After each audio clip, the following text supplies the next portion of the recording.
और फिर अगले दिन राघव और संजीव को पता चलता है कि प्रतीक की पहाड़ी से नीचे गिरकर मौत हो गई।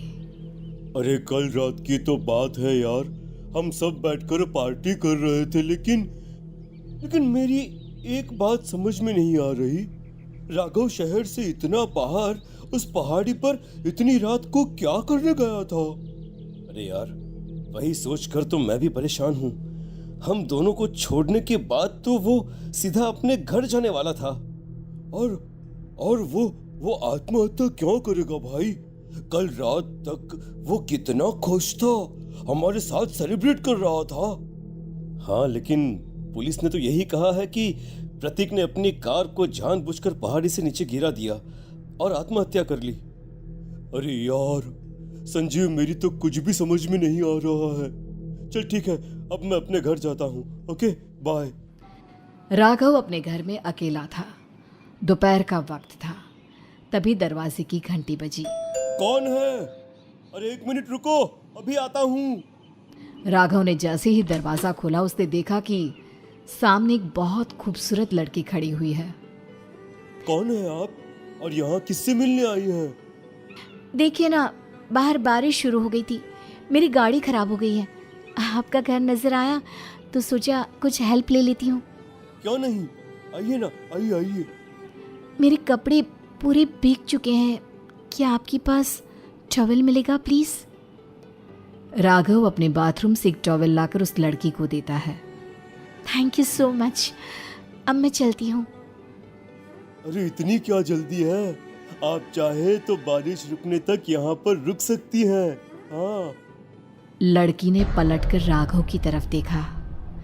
नहीं, मुझे जाना होगा, मेरा काम बाकी है।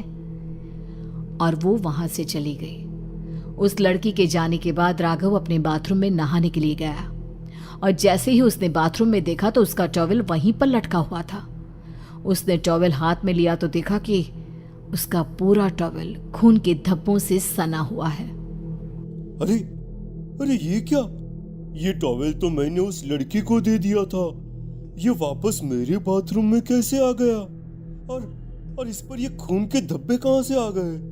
राघव ने आईने में देखा तो उसकी गर्दन पर एक बड़ा सा चाकू का कट लगा हुआ था, जिससे खून बह रहा था, जिसे देख राघव के होश उड़ गए। हाँ, अरे ये क्या? मेरी गर्दन इतनी ज्यादा कटी हुई है और मुझे दर्द भी नहीं हो रहा है। ये क्या हो रहा है मेरे साथ?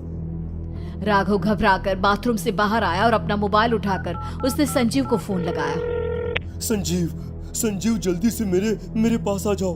मुझे लगता है कुछ बहुत बड़ी गड़बड़ है, जल्दी आ जाओ। उधर से आवाज आई, लेकिन वो आवाज संजीव की नहीं बल्कि एक लड़की की थी।